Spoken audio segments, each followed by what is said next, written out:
Face it, although demoralizing, your own mind is what's stopping you from achieving your goals, getting to your financial freedom. You literally convince yourself, oh, I need to buy this thing. I need to do this thing. I need to travel to this place. If it doesn't move you forward on your goals, it is slowing you down, plain and simple. But life literally sucks if you don't have those things, right? So I'm not going to tell you that you just need to miserably grind, because why would you want to do that? The goal of financial freedom, whatever goal that you're trying to achieve, is so you have to suffer less, not so you can suffer more. So instead of that, let me show you how to face the reality of your excess from your own mind so you're able to find the best lifestyle for you, which aligns most to your financial freedom, which will be able to carry you there very sustainably. But you're wondering, like, why the fuck should you listen to me? Well, I've been able to make 103K solo. It took me 2 years to get there, which allowed me to quit this job right here. So no need for a job. And at the same time, it allowed me to keep the six pack that I have the entire time, and also sit here and make videos for fun. You can see how I consistently uploaded pretty much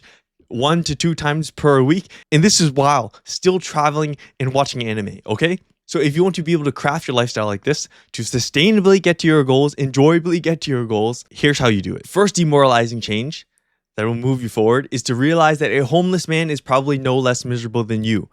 You need money, he needs money for whatever reason. Your mind is going to adjust to whatever life situation you're in. And you're just going to be just as miserable as you are if you're homeless, because you just get used to whatever situation you're in. So in order to be less miserable, or basically get to your goal of financial freedom faster, you need to make the need for money less, which means, at least for me personally, I live at home with my parents. Sure, demoralizing, right? But it cuts the cost down a very significant amount. At least in the US, living cost is very high, and probably is for you as well. If living with your parents is not an option, then get some roommates. Make the cost of living significantly lower, so then you can get to your goal faster. Have less pressure when you're going towards your goal of financial freedom. And I don't have a car, and I only travel once per year. One time is enough for me, so I'm fine with that. Sure, it's an expense, like I mentioned. It increases my need for money. Technically, I don't have to do that, but it makes the entire process of going towards my goals much more sustainable, and I'm sure it would for you as well. So if you want the action steps, here it is. It's take control of your money. So you have personal expenses, you have business expenses, and you have time. So let me go into each one of these. Personal, business, and you can just consider this like general financial freedom. It could be a career that you're trying to go towards, investment strategy. It could be an actual business. It doesn't really matter. Just what do you think is going to be enjoyable for the rest of your life and also make profits so you can do it for the rest of your life. And last one, time. For personal expenses, this is things like housing, entertainment, and food. For entertainment, think about what is the threshold for what you really need. Because if you go on a vacation, you could go twice a year. But could you live with just doing once a year until you've reached your goals? Then the food. Literally just don't eat out. At least in the US. For one meal, it cost me like $100, right? If I went to go eat out. But if I just went to eat at home, I could take that $100 and eat the entire week. Especially if I'm eating relatively cheap things like chicken or pork. And on top of this, say now the money that you have not only reduces how miserable that you feel from the pressure of not having money. On top of that, now you can take that money and add it into your business, your whatever financial freedom goal is. Typically, it requires a little bit of money. Like, of course, it depends. If you're investing, it's going to require a lot more. If you're starting a business, maybe it can require a little bit. If it's getting into another career, it's probably not going to require as much.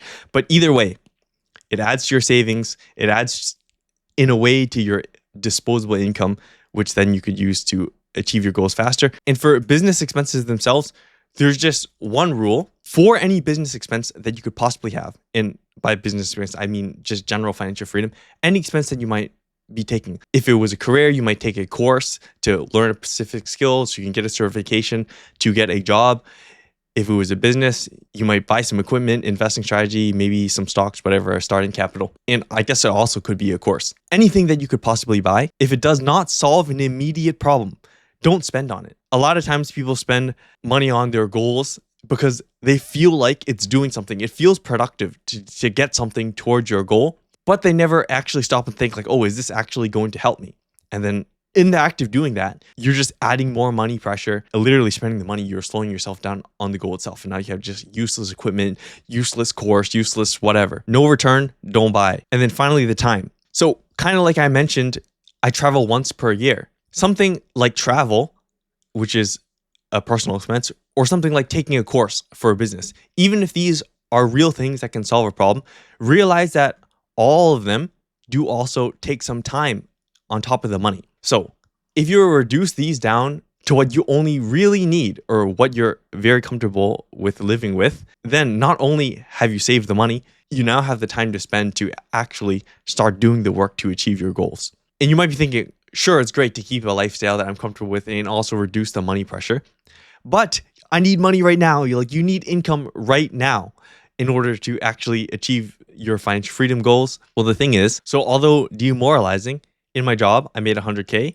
and I charge clients 24K per week as like a consultant equity analyst. But here's the thing, when you start something new, could be again a business investment strategy, could be new career, you're not entitled to make the same amount as you have before, even if you have the skills to do it. Doesn't matter how much skills you have. You could have all the skills in the world.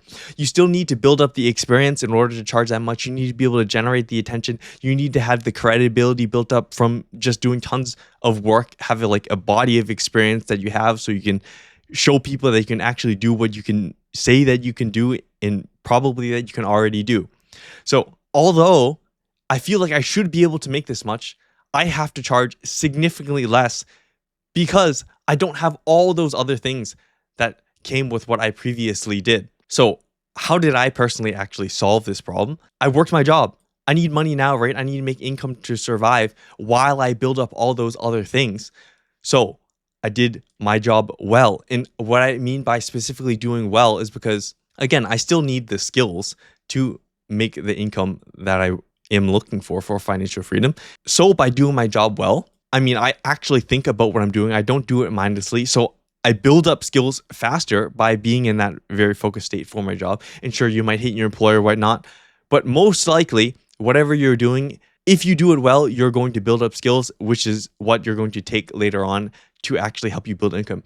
But once you have those skills, of course, from the job, you can just straight up take the money. Having the skills gets you promoted faster, gets you moving faster, income higher, more money faster from your job allows you to do what? It allows you to save up, which then could be used to fund your financial freedom. I got the time I needed and the money to survive all that time, and I pulled the skills out of it as well. So realize that you will be stupid at the start no matter what. You're going to need to build, again, the time, the attention, the experience, the even confidence to work on whatever thing that it is that you want to work on by yourself. Deliver to your customers or confidence to put in the trades, even though you know it will work. Doing it on your own is a different story. And of course, focus and whatnot, the ability to self-direct yourself comes into that as well. It looks something like this. You get the money to survive this time, and once you break the threshold of getting that savings, goals, and whatnot, the hard things like money and skills, and now you built the body of experience to get all those other things, that's when you go on your own at this point and you ride your financial freedom. And this, of course, goes as high as you want. So don't let your current earnings of money get in your way.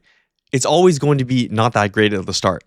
Build yourself into who you need to become over time, and that's what's really going to get you where you need to go. And if you want to make the years of building easier for you, you're like a high-skilled employee, you own your own business, you want to make better use of your time, you want to get high signal feedback from other people that are also pursuing this goal of financial freedom, then I actually have something for you. It's a free community. If you're interested, it's in the top link in the description. But you might be thinking at this point, I'm kind of degenerate, which means I never actually do the work. I'm always distracted, watching TikTok, playing video games, anime, whatever. But here's the thing, that is completely natural. Once you realize that you are degenerate, although very demoralizing, then you can move forward from there. So realize that if you download the video game, you're going to play it. If you have TikTok on your phone, you're going to watch it. If you open the orange YouTube, you're going to do the unholy things. You're not going to stop halfway, right? So this is something that one of the few geniuses who was also commercially successful, and what I mean by that is he was pretty fucking rich. It's Leonardo da Vinci. He said, it is easier to resist at the beginning than the end. So the way I like to think about this is don't hold the carrot on a stick. Don't eat the carrot. Feed the carrot to the pig. And here's what I mean. So carrot, and let's just have red pig over here. If you're over here and you're holding this carrot on a stick, and visualize the carrot as a distraction. So you downloaded the video game. It's here off on the side while you're trying to work on your computer. This carrot on your computer, this video game, obviously it's going to pull attention away from whatever you're doing. And slowly, you're just going to keep glancing at the carrot. You're going to like, oh, I might want to play that carrot. You're going to think about the carrot. You're going to want to do the carrot. And then eventually, of course, you're going to do the carrot. So just follow Da Vinci's advice and don't tease yourself. Don't tease yourself with distractions. If you don't have it as an option in the first place, it doesn't divert that brain power away. So not only do you not get distracted and recover that time, you also are able to have more brain power and focus on whatever work that you're working on. But then you can think about, okay, well, it's miserable to just never do any distractions, right? Sometimes I do want to play the video game. Sometimes I do want to watch my anime. So I know I say don't eat the carrot, right? That's my second part of the action steps. So don't do the distraction because that literally is time away if you don't have time from actually achieving your goals.